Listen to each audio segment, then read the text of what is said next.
ಈ ಗುರು ಇದು ಇನ್ನೂ ಒಳಗಡೆ ಹೋಗುತ್ತೆ ಗುರು. ಸೀಕ್ರೆಟ್ ರೂಮ್ ಇರೋದು ಆ್ಯಕ್ಚುಲಾಗಿ ಇಲ್ಲ ಅನಿಸುತ್ತೆ ನಂಗೆ ಅನ್ಸಿದ ಮಟ್ಟಿಗೆ. ನಮಸ್ಕಾರ Karunadu, welcome back to my YouTube channel. ನಾನಿವಾಗ ನಿಂತ್ಕೊಂಡಿರೋದು ಮಹಾನವಮಿ ದಿಬ್ಬದ ಆವರಣದ ಮುಂದ್ಗಡೆ. ಮೇಲ್ಗಡೆ ಕಾಣ್ತಾ ಇರೋದು ಮಹಾನವಮಿ ದಿಬ್ಬ. ಇವಾಗ ಇಲ್ಲಿ ನಾನು ನಿಮಗೆ ಒಂದು ವ್ಯೂ ಕೊಡ್ತಾ ಇದ್ದೀನಿ. ಇದು ಬಾಗಿಲುಗಳಂತೆ, ಕೋಟೆಯ ಬಾಗಿಲುಗಳು. ನೋಡಿ ಯಾವ ಕಾಲದಲ್ಲಿ ಯಾವ ರೀತಿ ಇತ್ತು ಅಂತ. ನೋಡಿ ಈ ರೀತಿ ಇತ್ತು ಕೋಟೆಯ ಬಾಗಿಲುಗಳು. ಆ ಕಡೆ ಒಂದು ಭಾಗ, ಈ ಕಡೆ ಒಂದು ಭಾಗ, ಎರಡೂ ಸೇರಿಸಿದರೆ ಬಾಗಿಲು ಕ್ಲೋಸ್ ಆಗೋ ರೀತಿ. ನೋಡಿ ಗುರು, ಸ್ವಲ್ಪ ಅದು ಡ್ಯಾಮೇಜ್ ಆಗಿದೆ, ಅದಕ್ಕೆ ಅದನ್ನು ಈ ರೀತಿ ಪ್ರೊಟೆಕ್ಟ್ ಮಾಡಿದ್ದಾರೆ, ಯಾರು ಕೂಡ ಒಳಗಡೆ ಹೋಗದೇ ಇರಲಿ ಅನ್ನೋ ಕಾರಣಕ್ಕೆ. ಗುರು, ನಾವು ಇವಾಗ ಮಹಾನವಮಿ ದಿಬ್ಬವನ್ನು ನೋಡೋದಕ್ಕಿಂತ ಮುಂಚೆ ರಾಜರ ಒಂದು ರಾಜಾಂಗಣ, ಅಂದರೆ ರಾಜ್ಯಭಾರ ಮಾಡೋದಕ್ಕೆ ಬಳಸ್ತಾ ಇದ್ದಂಥ ಜಾಗ, ಏನಾದರೂ ಯುದ್ಧ ಮಾಡಬೇಕಂದ್ರೆ ಮಾಡ್ತಾ ಇದ್ದಂಥ ಪ್ಲ್ಯಾನ್ಸ್ ಇರುತ್ತಲ್ಲ, ಆ ಪ್ಲ್ಯಾನ್ಸ್ಗೆ ಬಳಸ್ತಾ ಇದ್ದಂಥ ಜಾಗ. ಇಲ್ಲಿಂದನೇ ಗುರು ಇವರ ಒಂದು ರಾಜ್ಯ ಆಡಳಿತ ಸ್ಟಾರ್ಟ್ ಆಗ್ತಾ ಇದ್ದಿದ್ದು. ಇಲ್ಲಿಂದ ಎಲ್ಲ ಕರೆಗಳನ್ನು ಕೊಡ್ತಾ ಇದ್ದಿದ್ದು ಯುದ್ಧಕ್ಕೆ ಮತ್ತು ಇನ್ನಿತರ ಚಟುವಟಿಕೆಗಳಿಗೆ. ಬನ್ನಿ ಗುರು, ನಾವು ಇವಾಗ ನಿಂತ್ಕೊಂಡಿದ್ದೀವಿ ಮಹಾನವಮಿ ದಿಬ್ಬದ ಮುಂದ್ಗಡೆ. ದಸರಾ ದಿಬ್ಬ ಅಂತಲೂ ಕೂಡ ಕರೀತಾರೆ.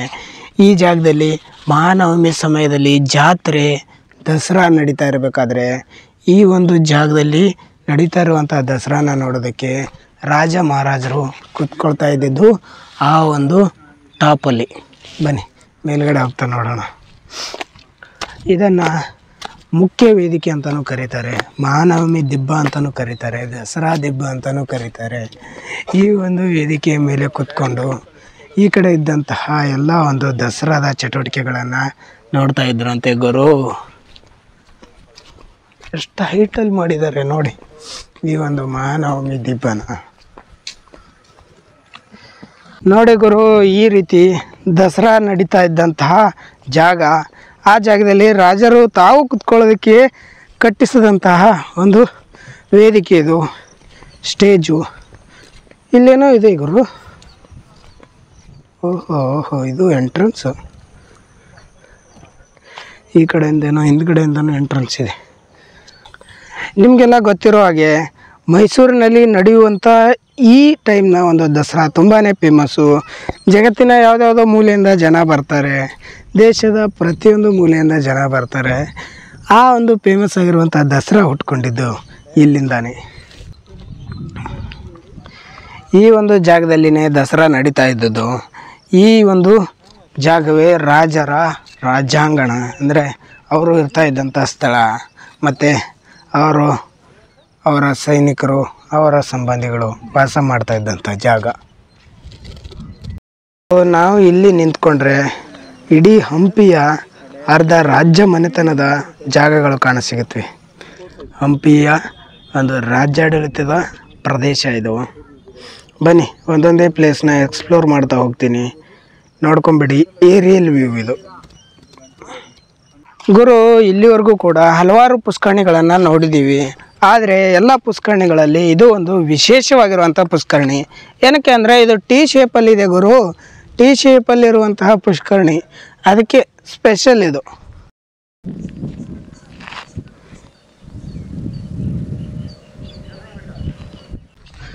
ಬನ್ನಿ ಇವಾಗ ನಾವು ಇಲ್ಲಿಂದ ಇನ್ನೊಂದು ಪುಷ್ಕರಣಿ ಇದೆ, ಅಲ್ಲಿಗೆ ಹೋಗೋಣ.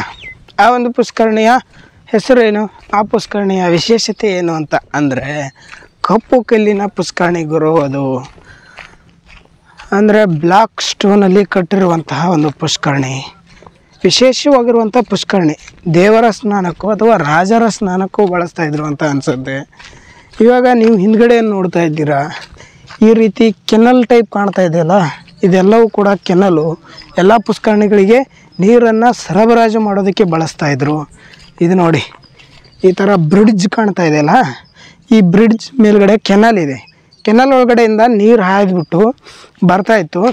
ಕಾಲುವೆಯಿಂದ ಬಂದಂಥ ನೀರು ಕೆನಲ್ ಮುಖಾಂತರ ಈ ಒಂದು ಬ್ರಿಡ್ಜ್ನಲ್ಲಿ ಬರ್ತಾಯಿತ್ತು. ಬ್ರಿಡ್ಜ್ನಿಂದ ಬಂದಂಥ ನೀರು ಇಲ್ಲಿಂದ ಪುಷ್ಕರಣಿ ಒಳಗೆ ಬೀಳ್ತಾಯಿತ್ತು. ಪುಷ್ಕರಣಿ ಒಳಗೆ ಬಿದ್ದ ಮೇಲೆ ಅದನ್ನು ಇಲ್ಲಿನ ರಾಜರು ತಮ್ಮ ಒಂದು ಉಪಯೋಗಕ್ಕೆ ಬಳಸ್ತಾಯಿದ್ರು, ಮತ್ತು ದೇವರ ಒಂದು ಸ್ನಾನಕ್ಕೆ ಬಳಸ್ತಾಯಿದ್ರು, ಅಂದರೆ ದೇವರ ಪೂಜೆಗೆ ಬಳಸ್ತಾಯಿದ್ರು. ಇದು ಗುರು ನಮ್ಮ ಒಂದು ರಾಜರ ಗತ್ತು ತಮಗಾಗಿನೇ ಒಂದು ಸಪ್ರೇಟು.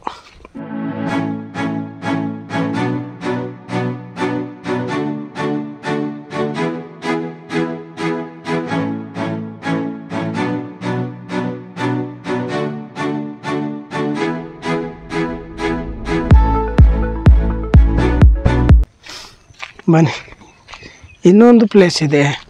ಇನ್ನೊಂದು ಪ್ಲೇಸು ಸಾಮಾನ್ಯ ಜನರಿಗೆ ಅಂದರೆ ಪಬ್ಲಿಕ್ಕಿಗೆ ಸ್ನಾನ ಮಾಡೋದಕ್ಕೆ ಮಾಡಿದಂತಹ ಒಂದು ಪುಷ್ಕರಣಿ. ಅದನ್ನು ಕೂಡ ನೋಡ್ಕೊಂಡು ಬರೋಣ ಬನ್ನಿ. ಗುರು, ಈ ಜಾಗಕ್ಕೆ ಪಬ್ಲಿಕ್ ಪಾತ್ ಅಂತ ಕರಿತಾಯಿದ್ರು.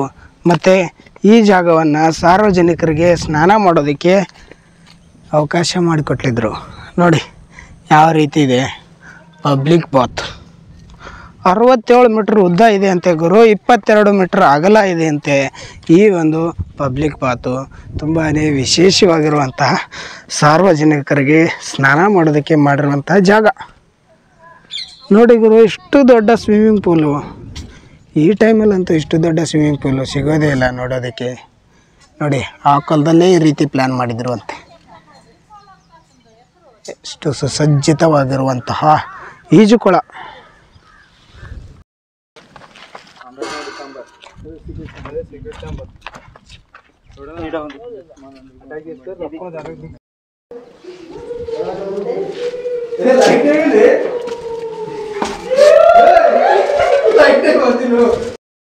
ಇವಾಗ ನೀವು ಇದನ್ನ ನೋಡ್ತಾ ಇದ್ದೀರಲ್ಲ, ಇದು ಬಂದ್ಬಿಟ್ಟು ಸೀಕ್ರೆಟ್ ರೂಮ್ ಅಂತೆ. ರಾಜ ಏನಾದರೂ ಯುದ್ಧ ಮಾಡಬೇಕು ಅಂತಂದರೆ ಯುದ್ಧದ ನೀತಿಗಳನ್ನು ಪ್ಲ್ಯಾನ್ ಮಾಡ್ತಾ ಇದ್ದಂಥ ಜಾಗ. ಇಲ್ಲಿಂದ ಒಳಗಡೆ ಬರ್ತಾಯಿದ್ರು. ಈ ರೀತಿ ಒಳಗಡೆ ಬಂದು ಇಲ್ಲಿ ಒಂದು ರೂಮ್ ಇತ್ತು. ಆ ಒಂದು ಪ್ಲ್ಯಾನ್ಸನ್ನು ಮಾಡೋದಕ್ಕೆ ಬನ್ನಿ, ರೂಮ್ನ ತೋರಿಸ್ತೀನಿ ನಿಮಗೆ.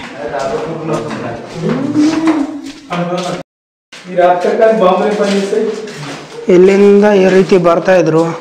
ಈ ಎರಡು ಕಡೆ ಕಾಣ್ತಾ ಇರುವಂತಹ ಕಂಬಗಳಿಗೆ ಕಟ್ಟಿಗೆಯ ಬಾಗಿಲಿತ್ತು. ಆ ಬಾಗಿಲನ್ನು ಕ್ಲೋಸ್ ಮಾಡ್ತಾಯಿದ್ರು. ಬಾಗಿಲನ್ನು ಕ್ಲೋಸ್ ಮಾಡಿ ಈ ರೀತಿ ಒಳಗಡೆ ಬರ್ತಾಯಿದ್ರು. ಒಳಗಡೆ ಬಂದಾಗ ಇದು ಪೂರ್ತಿ ಕ್ಲೋಸ್ ಆಗಿರ್ತಾ ಇತ್ತಲ್ಲ, ಮೇಲ್ಗಡೆ ಅವಾಗೆಲ್ಲ ಟಾಪ್ ಇತ್ತು. ಅಲ್ಲಿ ಕಾಣ್ತಾ ಇದೆ ನೋಡಿ, ಆ ಥರ ಟಾಪ್ ಇತ್ತು. ಇಲ್ಲಿ ಒಳಗಡೆ ನಿಂತ್ಕೊಂಡು ಮಾತಾಡಿದ್ರೆ ಹೊರಗಡೆ ಅವ್ರಿಗೆ ಯಾರಿಗೂ ಕೂಡ ಕೇಳಿಸ್ತಾ ಇರಲಿಲ್ಲ. ಆ ಒಂದು ಮಾತಾಡೋದಕ್ಕಂತಲೇ ನೋಡಿ ಈ ರೀತಿ ವೇದಿಕೆಗಳಿದೆ ಕೂತ್ಕೊಂಡು ಮಾತಾಡೋದಕ್ಕೆ. ಆವಾಗಿನ ಕಾಲದಲ್ಲಿ ಅದೆಲ್ಲ ದೊಡ್ಡದಿರುತ್ತೆ, ಇವಾಗ ನೋಡೋದಕ್ಕೆ ಚಿಕ್ಕದಷ್ಟೇ. ಮತ್ತು ಈ ಕಡೆ ಏನೋ ಇದೆ, ನೋಡೋಣ ಬನ್ನಿ. ಏನು ಗುರು ಇದು? ಈ ಕಡೆ ಏನು ಗೊತ್ತಾಗ್ತಾನೆ ಇಲ್ಲ.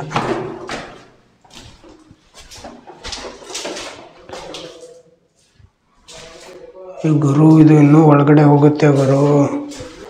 ಸೀಕ್ರೆಟ್ ರೂಮ್ ಇರೋದು ಆ್ಯಕ್ಚುಲಾಗಿ ಇಲ್ಲ ಅನಿಸುತ್ತೆ ನಂಗೆ ಅನ್ಸಿದ ಮಟ್ಟಿಗೆ.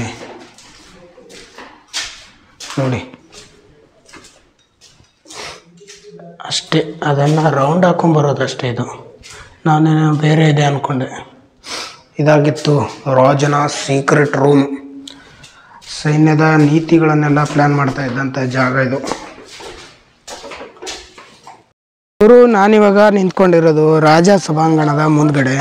ಇದು ರಾಜನ ಸಭಾಂಗಣ. ಅಂದರೆ ರಾಜನ ಕಾಲದಲ್ಲಿ ಈ ಒಂದು ಜಾಗದಲ್ಲಿ ನ್ಯಾಯ ನಡೀತಾ ಇತ್ತು. ಅದಕ್ಕೆ ಇದನ್ನು ನ್ಯಾಯಾಲಯ ಅಂತಲೂ ಕೂಡ ಕರೀತಾ ಇದ್ರು. ನೋಡಿ ಗುರು, ಎಷ್ಟು ದೊಡ್ಡದಿದೆ ನ್ಯಾಯಾಲಯ. ಎಲ್ಲ ಜನ ಬಂದಿರೋರಿಗೆ ಎಲ್ಲರಿಗೂ ಕೂಡ ಜಾಗ ಸಿಗಬೇಕಲ್ಲ, ಆ ಕಾರಣಕ್ಕಾಗಿ ಇಷ್ಟು ದೊಡ್ಡ ಒಂದು ಸಭಾಂಗಣ. ಗುರು, ಈ ಟೈಮಲ್ಲಿ ನಾವೆಲ್ಲ ಪಂಚಾಯಿತಿ ಮಾಡ್ತೀವಲ್ಲ ಊರಲ್ಲಿ, ಮತ್ತು ನಗರಗಳಲ್ಲಿ ಕೋರ್ಟ್ಗಳಲ್ಲಿ ನಡೆಯುತ್ತಲ್ಲ ನ್ಯಾಯಾಲಯ, ಆ ರೀತಿ ನ್ಯಾಯ ಮಾಡ್ತಾ ಇದ್ದಂಥ ಜಾಗ ಅಂತೆ ಗುರು ಇದೆಲ್ಲ.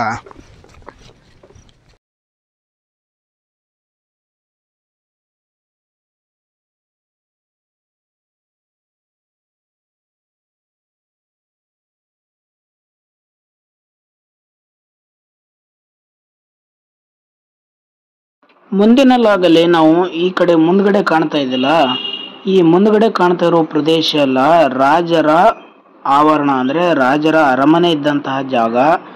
ಇದು 2ನೇ ದೇವರಾಯನ ಅರಮನೆ ಇದೆ ಅಂತೆ, ಇನ್ನೊಂದು ಅರಮನೆ ಇದೆ ಅದರಲ್ಲಿ. ಆಮೇಲೆ ಹಾಗೆ ಲೋಟಸ್ ಮಹಲು, ಮತ್ತು ರಾಣಿಯರು ಇರ್ತಾ ಇದ್ದಂತಹ ಅರಮನೆ, ಅದರ ಬಗ್ಗೆ ಎಲ್ಲವೂ ಕೂಡ ನೋಡೋಣ. ಎಲ್ಲರೂ ಕೂಡ ಸ್ಟೇ ಟ್ಯೂನ್ ಆಗಿರಿ. ಮುಂದಿನ ಲಾಗ್ವರೆಗೂ ಕೂಡ ತುಂಬಾ ಇಂಟ್ರೆಸ್ಟಿಂಗ್ ಆಗಿರುವಂತಹ ಲಾಗ್ಸ್ ಬರ್ತಾನೆ ಇರುತ್ತೆ ಮುಂದೆ. ಅದು ಯಾವುದನ್ನು ಕೂಡ ಮಿಸ್ ಮಾಡ್ಕೋಬೇಡಿ. ಸ್ಟೇ ಟ್ಯೂನ್ ಆಗಿರಿ, ಸಪೋರ್ಟ್ ಮಾಡಿ, ಲಾಗ್ಸ್ಗಳನ್ನು ಕೊನೆವರೆಗೂ ನೋಡಿ ಮಾಹಿತಿನ ಪೂರ್ತಿ ತಿಳ್ಕೊಳ್ಳಿ.